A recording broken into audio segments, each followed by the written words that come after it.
avoir 17-18 ans. Je n'avais pas lu beaucoup de littérature québécoise encore à cette époque-là. J'avais connu beaucoup les auteurs de polar, anglais, français.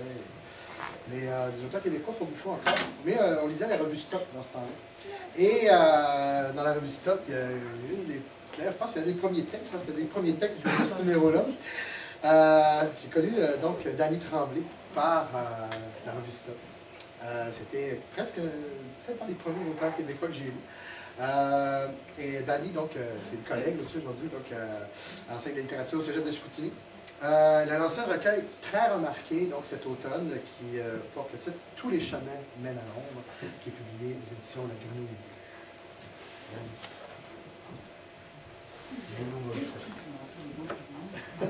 Ça me rappelle des bons aussi. Il reste deux choix, tu peux piger sur la table. J'ai des réponses pour toutes les autres questions. Okay. Jamais... Oh mon Dieu! Non, c'est François Bernard, ça va. Oh mon Dieu. Quel livre aurais-tu aimé écrire et pourquoi? Eh bien, je vais m'asseoir.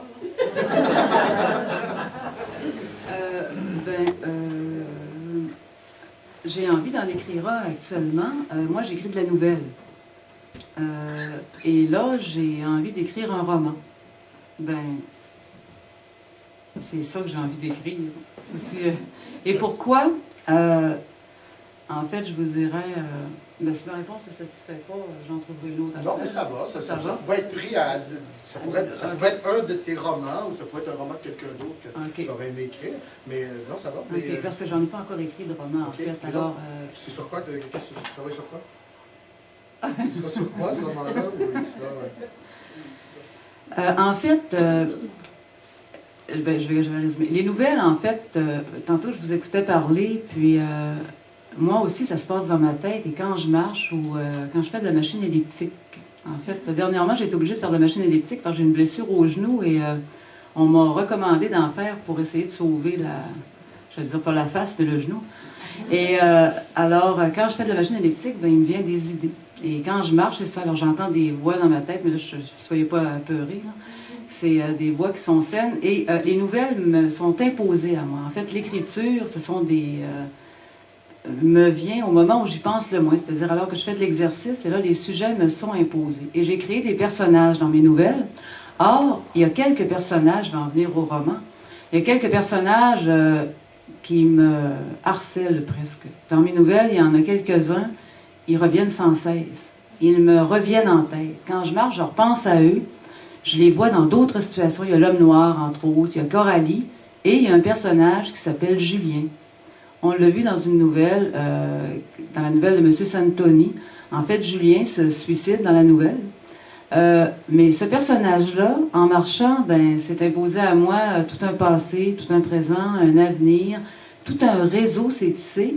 Et pour la première fois de ma vie, en fait, j'ai toujours été apeurée par... J'ai jamais vu, en fait... la nécessité d'écrire un roman, et je me suis toujours posé la question, pourquoi est-ce qu'on demande aux romanciers, on leur demande pas aux romanciers d'écrire des nouvelles, mais on va demander aux nouvellistes quand est-ce qu'ils vont écrire un roman. Ça m'a toujours un peu achalée. Mais là, pour la première fois de ma vie, en fait, je suis attirée vers le roman. Alors, c'est ça. Quel livre aurais-tu aimé écrire? En fait, j'avais même songé à un titre, c'était « Je suis invisible pour eux autres ». Puis après avoir lu Harvey de Hervé Bouchard, où le petit bonhomme à la fin il devient invisible, là je vais trouver un autre titre évidemment. Mais je trouve ça décevant, je le trouvais bon mon titre. Mais bon.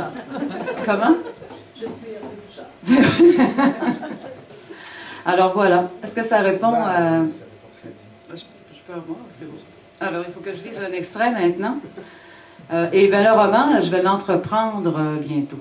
Fait que... La prochaine fois, si je reviens ici, je lirai un extrait. Pour l'instant, c'est ça. Alors, c'est « Tous les chemins mènent à l'ombre ». C'est une nouvelle qui s'intitule « 7 ». Et ça met en scène une jeune fille qui s'appelle Julie.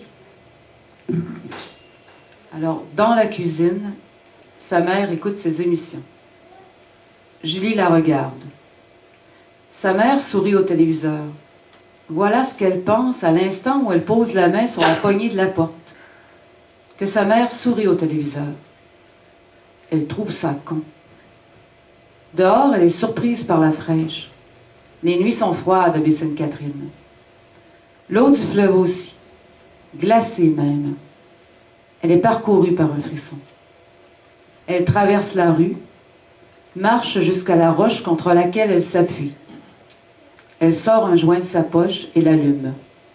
Elle a 17 ans et, comme ça, parce qu'elle en a l'idée, elle tente de compter avec combien de garçons elle a couché. Elle s'en mêle dans son compte.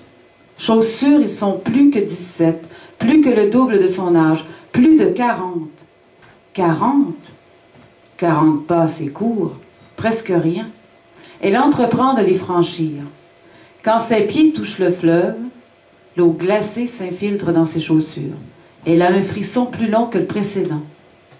Elle continue d'avancer, retient son souffle, bande ses abdominaux comme chaque fois qu'elle entre dans une piscine. Elle se demande combien de jours s'écouleront avant qu'on réalise sa disparition. 7 jours, pense-t-elle. Elle s'immobilise. Elle a de l'eau aux cuisses. Elle a cru que le 7 était son chiffre chanceux. Elle est née un 7 octobre, a rencontré Marc le 7 du 7, Marc et les 7 étoiles de la Pléiade, Marc et ses promesses non tenues. 7 jours, c'est long. 14 marées qui montent, 14 qui descendent. D'ici là, elle sera loin. L'eau est si froide, à peine si elle sent ses pieds, ses mollets. Elle avance d'un pas, d'un autre. Elle veut en franchir 7 avant de tomber et d'être emportée par les courants. Au 3e, elle trébuche, perd le souffle en se retrouvant dans l'eau. Elle a le réflexe de se relever, de vouloir reprendre pied. Elle ne retrouve pas ses fonds et cesse de se débattre. Elle songe que ça ne prendra pas plus de 7 minutes avant que tout soit fini. Elle commence à compter.